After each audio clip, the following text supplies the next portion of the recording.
Okay, we have renowned historian from the Delaware Valley, Pennsylvania, who's going to talk about his relatives, his lineage, dating back to the Native American encounters.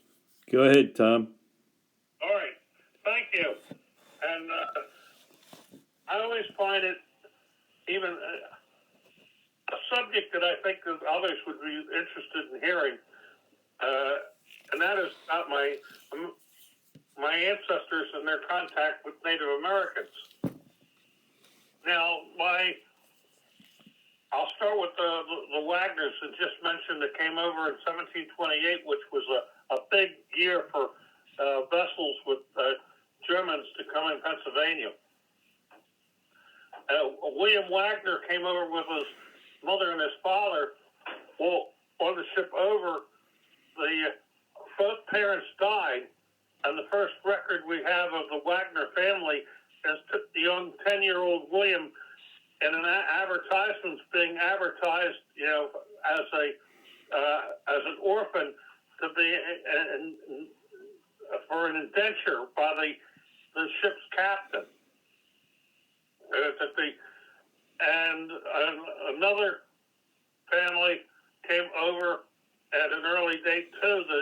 The Wagners, I think it was in 1747, and the Minskers, Minsker. There weren't very many of them. There's still a relatively small number, and we're all related. Well, Ludwig Minsker was the progenitor. And first lived in Berks County, and then they moved to 12 miles north of Harrisburg along the Susquehanna River. Well, the Minskers lived in Berks County and were neighbors of Daniel Boone, who first lived in Pennsylvania. And there was an occasion when Native Americans kidnapped a daughter of Daniel Boone and kidnapped the daughter of Ludwig Minsker. Well, Ludwig and Daniel Boone gathered some neighbors, and they went after the Indians, and they caught them, and I'll use the word dispatched them, and they rescued the daughter of Daniel Boone and my ancestor, Minsker. Now, they later moved along the Susquehanna River at a place called Dolphin, 12 miles north of Harrisburg. And it's a little tiny valley with a stream called Clark's Creek, and it goes for 27 miles and comes out a little northeast at Tower City. And this valley is very narrow and sometimes opens up. And where it opens up, settlers conduct farms. And I did a bit of research that I was rather pleased with, before I went up, if I could actually visit the place where where Ludwig lived.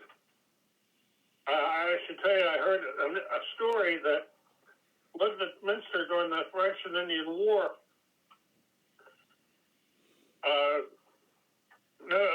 became aware that Indians were coming, on the warpath, and he took his wife and newborn infant into the forest away from the log house, and he stayed there for some time until such time as the temper of the Indians, lessened, and he moved back.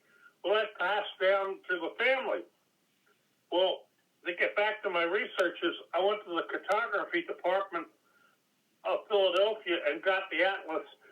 It was a 1900 atlas that showed Dauphin County.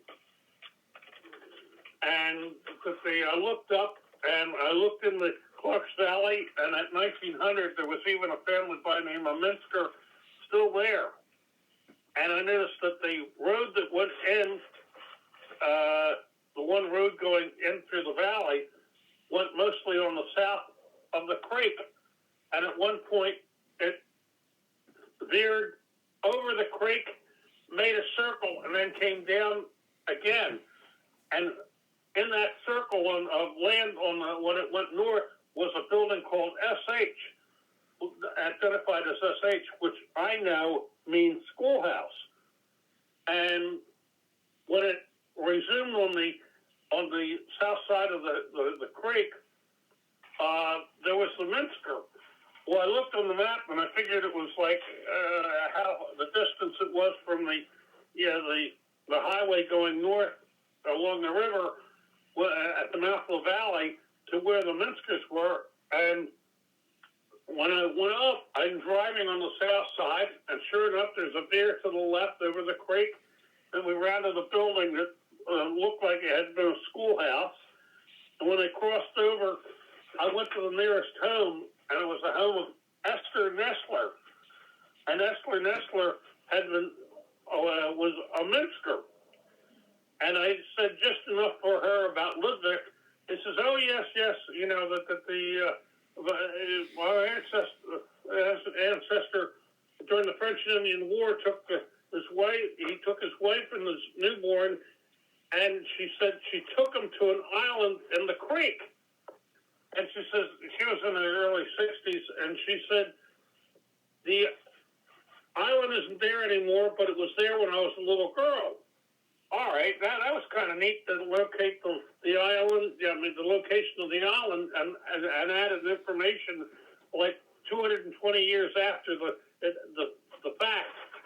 Well, I went to the next farm. She recommended Fetterhoff, and she said the Fetterhoffs had been there since the 1750s also. And I talked to him and mentioned Ludwig. He said, "Oh yes." He said, that I heard about a story. They during the French and Indian War, he took his wife and infant to an island in the creek, and he was the same age as Esther Nestler in the 60s, in his 60s, and said he took the family to a little island in the creek.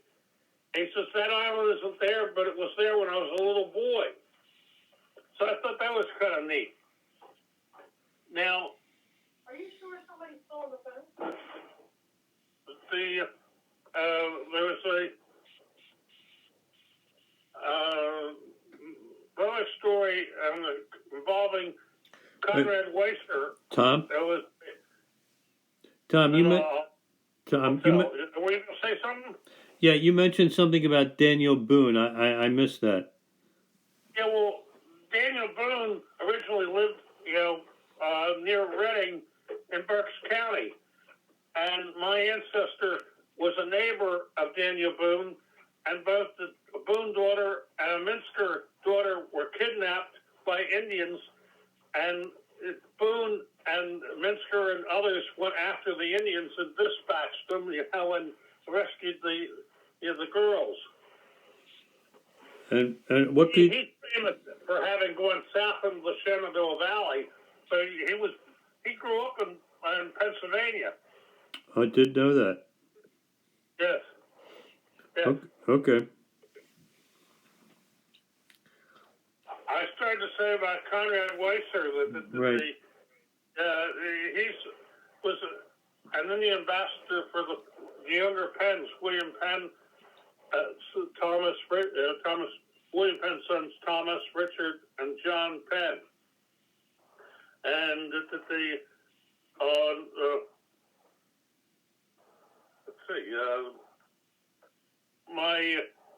I'm a descendant of Conrad, and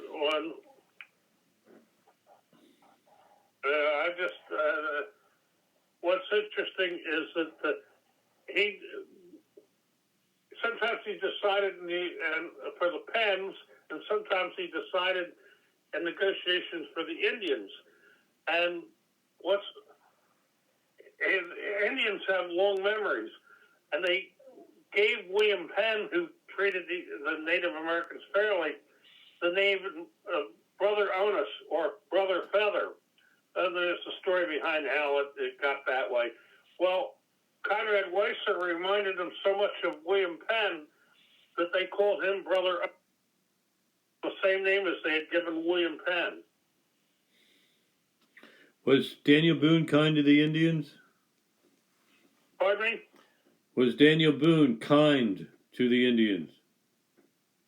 I don't think so. I don't think so. He certainly had, his grievances with them when they kidnapped the daughter. A lot of people thought, even in the 18th century, the only good Indian was a dead Indian. That's certainly the case of on my mother's side, the Brady's. And there's a Brady's Bend up in West Shore, Susquehanna area. Well, And that was one historian estimated that the Brady's killed 100 Indians. Now I don't know if that's true or not, but that they considered the only good Indian a dead Indian. When was that? Was it before the American Revolution? Okay, Do you think of maybe that being something 1800s, the only good Indian of yeah, being a dead Indian? yeah. But it started up at least in the 18th century. Really? Yes. Okay, I didn't know that. I thought it was out west in the 19th century. No. Okay. All right. Well, I think that's it. All right, that's very good. That's just enough. I don't want to make it too long. Right. Right. So I want people to watch it.